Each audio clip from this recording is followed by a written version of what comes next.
તો બોટાદમાં હળદડ ગામમાં ભારે બબાલ બાદ આજે અજંપાભરી શાંતિ જોવા મળી છે। ગઈકાલે આપ કાર્યકરો અને પોલીસ વચ્ચે ઘર્ષણ સર્જાયું હતું। પોલીસના વાહન પર પથ્થરમારો કરવામાં આવ્યો હતો। તો આજે હળદડ ગામ પોલીસ છાવણીમાં ફેરવાયું છે। એસપી સહિતના અધિકારીઓ હળદડ ગામમાં હાજર છે। રેન્જ આઈજી નિલેશ જાજડિયા પણ ગામમાં પહોંચ્યા છે। તો ગઈકાલે જે ઘર્ષણના દ્રશ્યો સર્જાયા હતા ત્યારબાદ પોલીસ છાવણીમાં હળદડ ગામ ફેરવાયું છે। આ હળદડ ગામ માટે બોટાદ જિલ્લા માટે આ એક દુઃખદ વાત છે કે ખેડૂત અને પ્રશાસન એટલે કે બોટાદ જિલ્લા પોલીસ જે ઘર્ષણ થયું છે આ ઘર્ષણની અંદર એક વાત બહુ સમજવા જેવી છે કે હળદડ ગામ છે 80થી 90% આ ઘટનાથી અજાણ છે। હળદડ ગામના આગેવાનો આ મિટિંગનું કે આ આયોજનનું કોઈ પ્રી પ્લાનિંગ નહોતું।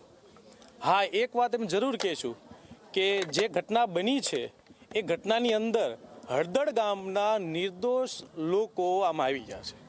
બહારના લોકો બી જાજા હતા અહીંયા અને જે પથ્થરમારો થયો પોલીસ પ્રશાસન આવ્યું અને લોકો વચ્ચે જે ઘર્ષણ થયું છે એ પથ્થરમારાની બાદ પોલીસ પ્રશાસને જે કાયદા અને વ્યવસ્થાને જાળવવા માટે અને બીજું કોઈ હુલ્લડ ન થાય એને વ્યવસ્થા ભાગરૂપે જે બી વ્યવસ્થા કરી છે એ વ્યવસ્થાની અંદર ગામના લોકો જે નિર્દોષ છે જે ઘરમાં બેઠા હતા જે પોતાના ઘરે છે એને બી અહીંથી લઈ ગયા છે।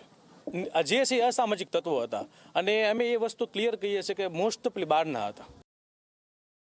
બોટાદ તાલુકાના હળદડ ગામ ખાતે ગઈકાલે એક પથ્થરમારાની જે ઘટના બની હતી અહીંયા ખેડૂતનું મહાસંમેલન યોજાયું હતું જેમાં પોલીસ અને લોકો વચ્ચે ઘર્ષણ થયું હતું। ત્યારબાદ પોલીસ દ્વારા હળવો લાઠીચાર્જ કરવામાં આવ્યો હતો। સૌપ્રથમ શરૂઆત લોકોએ પથ્થરમારાની કરવામાં આવી હતી। ત્યારબાદ આજની જો વાત કરવામાં આવે તો આજે સંપૂર્ણ રીતે હળદડ ગામમાં શાંતિપૂર્ણ માહોલ જોવાય જે પ્રમાણે આપ જોઈ રહ્યા છો કે મોટા પ્રમાણમાં પોલીસ જે છે તે પોલીસનો સુસ્ત બંદોબસ્ત ગોઠવી દેવામાં આવ્યો છે। એસઆરપીની ટુકડી સહિત એસપી રેન્જ આઈજી સહિતનો મસ્ત મોટો કાફલો જે છે તે હાલ અત્યારે અહીંયા હળદડ ગામ ખાતે ખડકી દેવામાં આવ્યો છે અને સંપૂર્ણ માહોલ જે છે તે શાંતિપૂર્ણ માહોલમાં હાલ અત્યારે જોવા મળી રહ્યો છે। ગઈકાલે ઘટના વાત આવે તો જે કડદાન જે વિવાદ ચાલી રહ્યો હતો અને અહીંયા અમુક જે વિપક્ષના નેતાઓ દ્વારા એક મહાસંમેલનનું આયોજન કરવામાં આવ્યું હતું અને તે મહાસંમેલનમાં લોકોએ પોલીસ ઉપર પથ્થરમારો કર્યો હતો અને ત્યારબાદ પોલીસે હળવો લાઠીચાર્જ કર્યો હતો અને મામલો